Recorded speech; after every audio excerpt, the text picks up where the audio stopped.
जय गुरुदेव। परम पुरुष गुरुदेव जी, जय गुरुदेव नाम। अलख यगम की पार में स्वामी तुम्हें प्रणाम। कोटि कोटि करूं वंदना, अरब खरब प्रणाम। चरण कमल बिसरू नहीं, जय गुरुदेव नाम। परम पूज्य परम संत बाबा जय गुरुदेव जी महाराज के चरणों में कोट कोट प्रणाम। आप सभी प्रेमी सत्संगी भाई बहनों, सबको सादर जय गुरुदेव। इस धरती पे मौजूद सभी साध पुरुषों संत महात्माओं को सादर नमन बंदन, और सभी गुरु भाई बहनों और जितने भी माता पिता नैनारी बच्चे बच्चियां सबको सादर जय गुरुदेव। आपसे विनम्र प्रार्थना है, विनती है कि महापुरुषों के जो भी वचन हैं उन्हीं वचन को याद दिलाए जाते हैं। तो महात्माओं के वचन अकाट सत्य हैं, जिसको कोई काट नहीं सकता। तो महात्माओं के जो भी वचन हैं उसको हमें सुनना चाहिए और उस पर हमें अमल करना चाहिए। सभी महात्माओं ने जो वचन फरमाए हैं, सभी महात्माओं ने जो बातें कही हैं, वह सिर्फ आत्मा को जगाकर परमात्मा से मिलने के लिए कही है।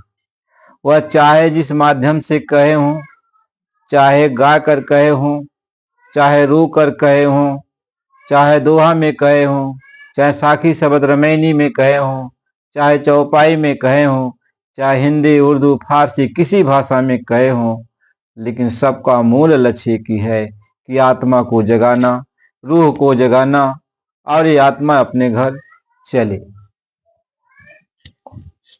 अपने घर पहुंचे। यही सभी महात्माओं का मूल लक्ष्य था। और जितने भी महात्मा आएंगे, संत आएंगे, सबका यही एक लक्ष्य है। और महात्माओं का कोई काम नहीं होता। महात्मा जो भी हैं, जो भी आते हैं, संत महात्मा शक्तियां महापुरुष जो भी आते हैं, इस आत्मा को जगाने के लिए आते हैं।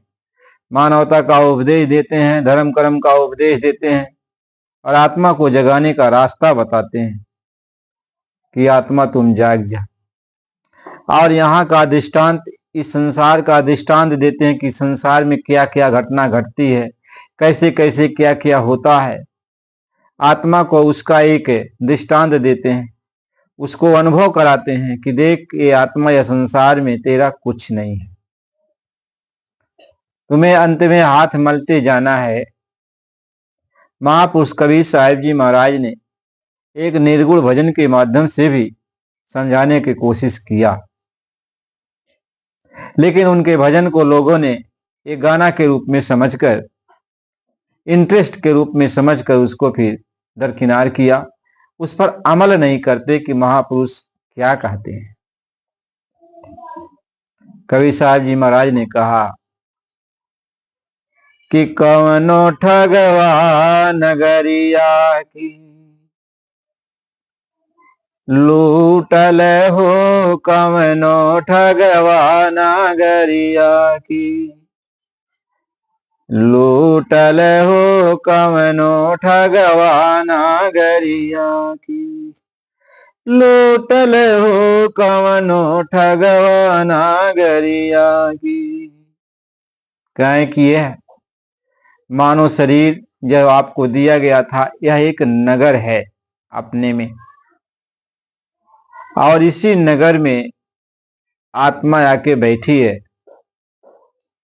क्या करने के लिए बैठी थी कि आत्मा इसमें अपने आप को जगाकर अपने परम प्रभु से मिलने के लिए इसमें बैठाई गई थी। इस नगर में, काया रूपी नगर में आत्मा को इसीलिए बैठाया गया था कि आत्मा इस नगर में भगवान से मिलने का, अपने घर जाने का एक दरवाजा है, और तुम उस दरवाजे पर चली जाना, और उस दरवाजे को खोल करके तुम इस काया रूपी नगरी से फिर जो है अपने देश चली जाओगी।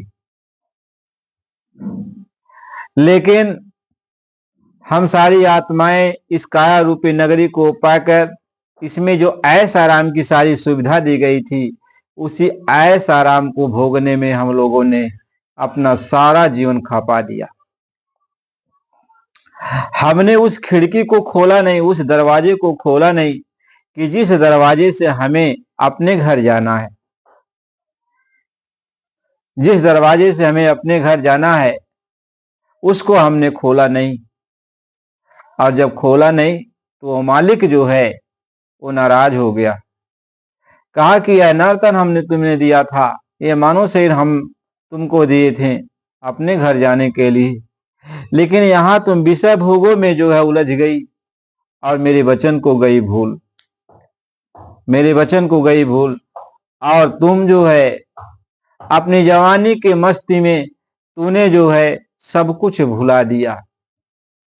तो मालिक हो जाते हैं नाराज, अपना मुख कर लेते हैं बंद, नजर को फेर लेते हैं।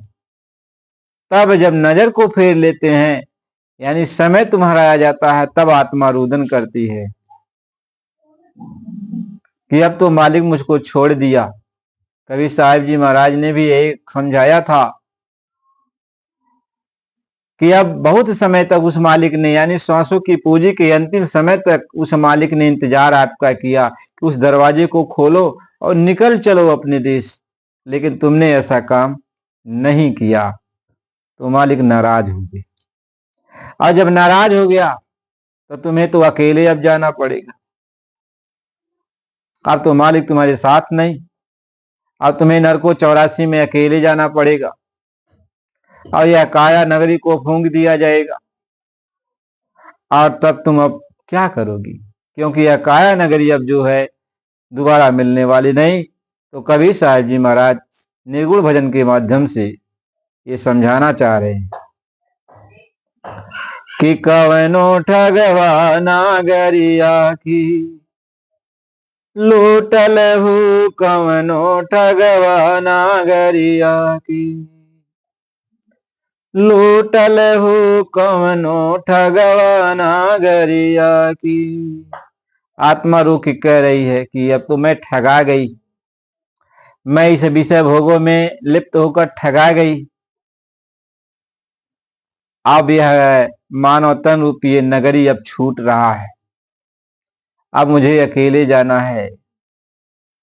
आत्मा कह रही कि कवनो ठगवा नागरिया की लूटल हो, कवनो ठगवा नागरिया की। कि चंदन खाट का बना खटोलना, चंदन खाट का बना खटोलना, तामे दुलहिनी सूतल हो, कवनो ठगवा नगरिया की लूटल हो, कवनो ठगवा नागरिया की। कहते एक वक्त था, एक समय था, आत्मा जिस जगह पर बैठाई गई थी, दोनों आंखों के मध्य भाग तीसरे तिल पे, जहां इसको सारी सुख सुविधाएं दी गई थी, लेकिन ये आत्मा उसी सुख सुविधा को पा करके मालिक को भूल गई और जो है 9 दरवाजों के जरिए इस संसार में अच्छे बुरे कर्मों में लिप्त हो गई और मालिक की तरफ अपना ध्यान नहीं दी। और मालिक ने कहा था कि अपने तरफ जहां तू बैठी है वहीं पे देख, अपने घर का दरवाजा है और उस दरवाजे को खोल लेना। लेकिन ये आत्मा खोली नहीं, आत्मा खोली नहीं। अब वो मालिक नाराज हो गया, आत्मा का अंतिम समय आ गया शरीर को छोड़ने का, तो मालिक नाराज होके चल दिया। तो आत्मा कह रही है, आत्मा कह रही है कि कवनो ठगवा नागरिया की लूटल हो, कवनो ठगवा नागरिया की लूट हो, लूट हो, कवनो ठगवा नागरिया की। और जागा हो सखिया मोरी मांग सजादा जागाए सखिया मोरी, मांग सजादा। हमारा सजनवा हमसे रूठल हो कवनो ठगवा नगरिया की, लूटल हो कवनो ठगवा नगरिया की, लूटे हो कवनो ठगवा नगरिया की। अब आत्मा अपनी सखियों को याद करती है। शील, संतोष, क्षमा, दया, विरह, विवेक की आत्मा की सखियां हैं। आत्मा इन्हीं सखियों को छोड़ दी थी और काम, क्रोध, लोभ, मोह, अहंकार के साथ जो है घूम रही थी। लेकिन जब अंत समय आ जाता है तो ये सखियां को जगाती है कि अरे सखी, अब तो पिया हमसे रूठ गए, आप मेरी मांग में सेनूर सजा दो, पिया तो रूठ के चले गए। आत्मा रोती है। कैसे इंसान अब यहाँ जो है यदि चला जाता है तो लोग उसको जो है सेनूर दान करते हैं सजा करके। महात्मा ये समझा रहे हैं कि आत्मा जो है अब सखियों से एक कह रही है, शील, संतोष, विरह, विवेक, दया, ये सारी सखियों से कहती है कि प्रीतम प्यारा वो मालिक रूठ गया, क्योंकि मालिक के वचन को हमने नहीं माना। इस मानव तन रूपी नगरी को हमको मालिक ने दिया था कि इसमें अपनी आत्मा को जगाकर परमात्मा से भेंट कर लेना और जन्म मरण के 84 से के चक्कर से, भवसागर से तुम पार हो जाना। लेकिन हमने अपने मालिक की एक भी बात नहीं मानी तो मालिक नाराज हो गया और नाराज होके मालिक अब चल दिया। अब मेरा साथ छोड़ दिया और मुझे अकेले अब जाना है, अकेले जाना है, अकेले रास्ता तय करना पड़ेगा। अब तो मालिक मेरे साथ नहीं है। महात्मा ये समझा रहे कि आई जमराज पलंग चढ़ी बैठे, आई जमराज पलंग चढ़ी बैठे, अरे जगवा से नाता टूटल हो मोर। महात्मा ये समझा रहे कि अब तो जमदूत आ गए, अब इसके बाद अब आत्मा को पकड़ के इस नगर से निकाल ले जा रहे हैं। आत्मा अब रोती बिलखती यहां से जा रही है, क्योंकि अब परमात्मा रूपी संत सदगुरु उसके पिया प्रीतम वो मालिक अब तो साथ छोड़ दिया। जब तक ये मानव शरीर था तब तक उसने साथ निभाया, वो मालिक साथ में था कि मैं तुम्हारे साथ में हूं, तुम भक्ति भाव भजन कर लो, दरवाजा खोल लो, अपने घर निकल चलो, मैं तुम्हारे साथ में चलूंगा। लेकिन हमने उनकी एक भी बात को नहीं मानी, न हमने सुमिरन ध्यान भजन किया, सेवा सत्संग किया, न सदगुरु के वचन को माना। और अंत में मालिक नाराज हो गया और कहा तुम मेरी बात को नहीं मानती तो अकेले अब जाओ।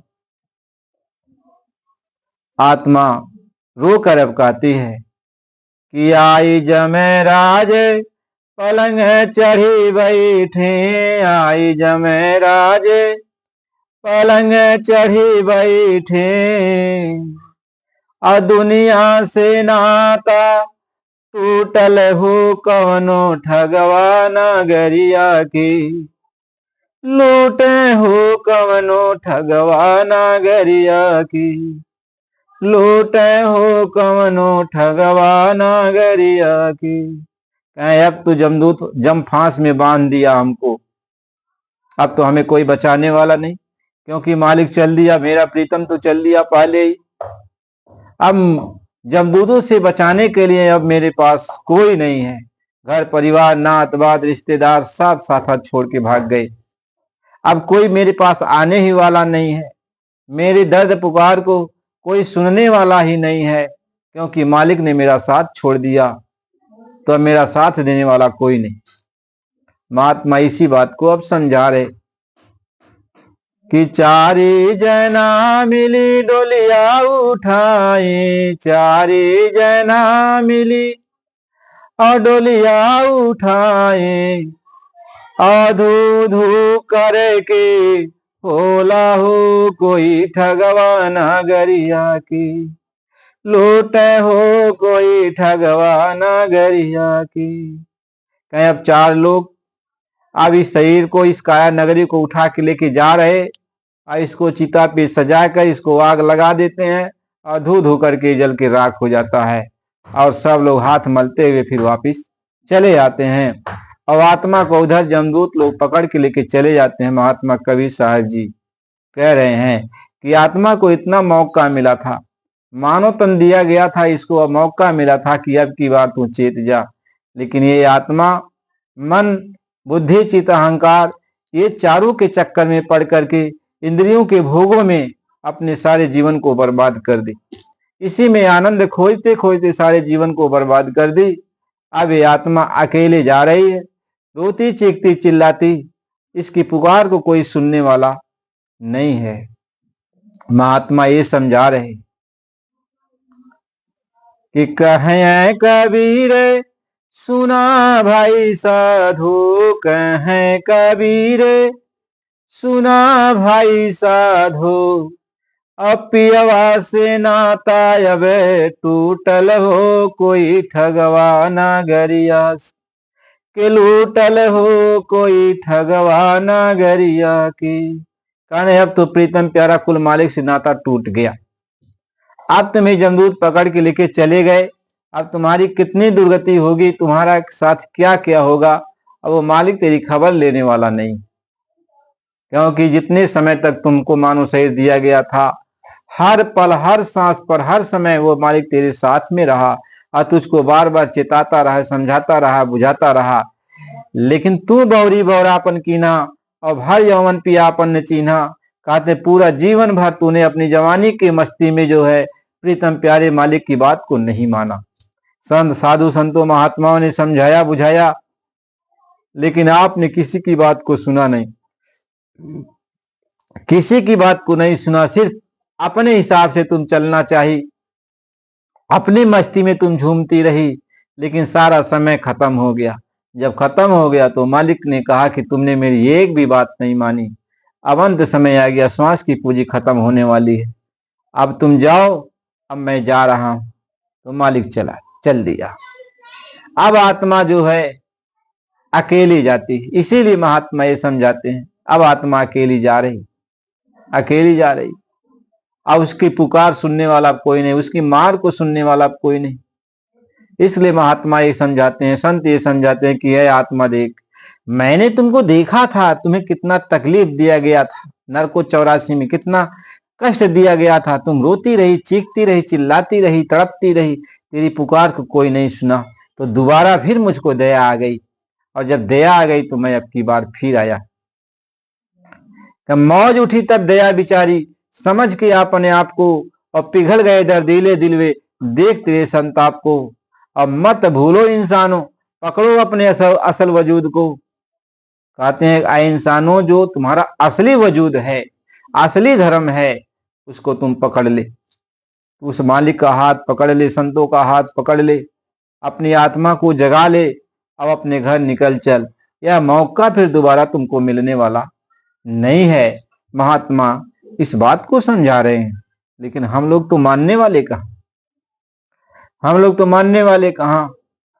न महात्मा समझाते हैं, या तो अपनी करनी कर या गुरु शरण उबार, दोनों में कोई नहीं नाहक फिरत लबार। कहते या तो करनी कर ले जम की, नहीं तो गुरु की शरण ले ले कि मालिक मैं नहीं कुछ कर पाऊंगा, तो गुरु को तन मन धन जो कुछ भी तेरे पास है अर्पण कर दे, और उनका बन करके जो भी पार लगे तू साधन भजन सिमरन कर, उनका हो जा, उनका हो जा। लेकिन ना तू गुरु का बना, न कमाई किया, न इधर के रहे और न उधर की रहे। उस लबार जोकर की तरह, जैसे नाच का लबार होता है, नाच हो रही है, बीच में आकर लबारी करके चला जाता है, ऐसे यह पूरा स्टेज, तुम्हारा पूरा जीवन यह लबार की तरह बीत गया। क्योंकि यह मानव शरीर जो तुम्हें मिला था, यही एक स्टेज मिला था, इसमें पार्ट अदा करने के लिए मिला था। यह मानव शरीर जो तुम्हें दिया गया था, यही एक स्टेज है, रंगमंच है। इस रंगमंच पर कोई भाई बन करके आया, अपना पार्ट अदा करके चला गया, कोई माँ बन के आया, पार्ट अदा करके चली गई, कोई पिता बन के आया, अपना पार्ट अदा करके चला गया, कोई जो है कुटुंब परिवार औलिया जो कोई भी आया, अपना अपना पार्ट करके लोग अदा करे गए। नातवाद रिश्तेदार सब लोग अपने अपना जो भी उनको पार्ट अदा करना था, जो भी बातें कर्म का लेन देन करना था, वो अपना लेन देन करके कोई आगे कोई पीछे, कोई आगे कोई पीछे चला गया। तुम्हारी बारी आई, तुम भी अपना पाठ करके अब चले जा रहे हैं। लेकिन यह रंगमंच था, इसमें तुम्हें अपना काम करना था। केवल तुम दुनिया को देखने में रह गए, तमाशा बन के रह गए। इसे तमाशा देखने वाले नाच को देख करके और वो हंस करके फिर चल देते हैं कि यह तो नाच है, और नाचने वाला भी सुबह होते होते अपने आप को बदल लेता है कि हमने तो नाच किया, न हम असल में राजा थे, न हम असल में रानी थे, न हम असल में गरीब थे, न असल में हम अमीर थे। वह अपने आप को समझ लिया कि मैं जो था वही हूं, पहले मैं जो था असल में वही हूं। महात्मा ये समझाते, इसी तरह से हमको ये रंगमंच मिला, ये समझने के लिए तू पहले क्या था। एक आत्मा है, तू परमात्मा की अंश है, परमात्मा का पुत्र है, और किसी कारण बस परमात्मा से तुम उनका साथ छोड़कर तुम नीचे मृतलोक में चली आई, परमात्मा से बिछुड़ गई।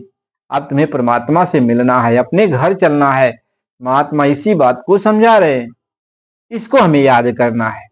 मत भूलो इंसानों, पकड़ो अपने असल वजूद को, इस वजूद को तुम पकड़ लो कि मैं कौन हूं, मैं कहां से आया हूं, मुझे क्या करना है, मुझे कहां जाना है, ये बात को समझ लो।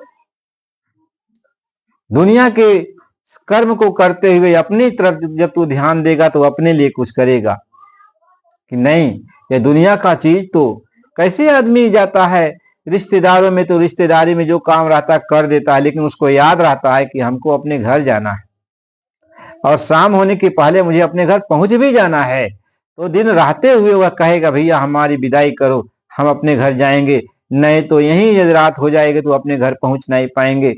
और जो है तो सवेरे सवेरे यानी दिन रहता है तभी वह निकल देता है अपने घर जाने के लिए। यही महात्मा समझाते हैं कि दुनिया के काम करते हुए तू इसमें सवेरे रहते हुए, यानी सांस की पूंजी जब जब तक मौजूद है, समय तेरा पूरा नहीं हो उसके पहले ही, सूर्य डूबने के पहले ही तू अपना काम बना ले, अपने घर पहुंच जा, यानी तू अपने घर पहुंच जा। लेकिन तू ऐसा करता नहीं, तू तो ये सोचता है जब शाम हो जाएगी तब, यानी जब ये समय पूरा हो जाएगा तब करूंगा। तो महात्मा ये समझाते हैं तब तो अंधेरी रात छा जाएगी, तब तो खाई खंडक आ जाएगा, चारों तरफ से बाघ भीड़ सारे जानवर चारों तरफ से हो जाएंगे, तू अपने घर कहां पहुंच पाएगा, तब तू जंगल में भटक जाएगा, क्योंकि तुम्हें अकेले जाना है। अब तुम्हारे साथ टार्च भी नहीं रहेगा, तुम्हारे साथ कोई इंसान, कोई आदमी, कोई तेरे पास नहीं रहेगा तुम्हें तुम्हारा साथ देने के लिए, एक रत्ती भर तुम्हारे साथ जाने वाला नहीं, तू अकेले जाएगा इस जंगल को पार करने के लिए, और उसी जंगल में तू लूट लिया जाएगा। महात्मा तो इस बात को समझाते हैं, लेकिन आप तो समझने वाले नहीं, समझना नहीं चाहते हो, और रोज देखते हो कि दादा काका काका परपाजा नाना नानी भाई बहन सब चले जा रहे, कोई किसी के साथ जाने वाला नहीं, लेकिन तुम्हारे साथ जाएगा। जिस पत्नी को तुम चूमते चाटते हो, जिस पति को तुम चूमते चाटते हो, जिस भाई बंधु बच्चे को तुम इतना प्यार दुलार करते हो, कोई साथ किसी के जाता है? अभी भाई का चला जाए फिर भी रो धो के छोड़ दोगे, बेटा चला गया रो धो के छोड़ दोगे, पत्नी चली गई रो धो के छोड़ दोगे, पति चला गया रो धो के छोड़ दोगे, कोई किसी के साथ जाने वाला है? यार जब ये सगी शरीर अपना साथ नहीं देने वाली है, जिस शरीर के साथ तुम इतना जीवन बिता रहे हो, जितने साल रहते हो शरीर के साथ रहते हो, लेकिन शरीर भी अंत समय में तेरा साथ छोड़ देती है, तो शरीर के द्वारा बनाए हुए जितने भी रिश्ते हैं क्या है तेरे साथ जाएंगे? कोई भी रिश्ता तेरे साथ जाने वाला नहीं है। इसलिए प्रेमी भाई बहनों, थोड़ा समझना बहुत जरूरी है इस बात को कि देखो, ज्यादा तो नहीं लेकिन समझ लेना थोड़ा बहुत जरूरी है कि आखिर हम जाएंगे कहां, तो उसके पहले कुछ काम करो। तो कबीर साहब जी अपने भजन के माध्यम से समझाने की कोशिश किए, और जो लोग समझ गए उनका तो बेड़ा पार हो गया, और जो नहीं समझे तो अधर में लटके हुए। तो महात्मा इस बात को समझा रहे हैं। इसलिए प्रेमी भाई बहनों, इसके आगे का सत्संग फिर आपको अगली वीडियो में मिलेगा, और सत्संग सुनने के लिए यदि आप नए हो तो चैनल को लाइक सब्सक्राइब करो, ताकि आपके पास जब सत्संग जाए तो आपको मिल जाए, आप सुन लो। जय गुरुदेव।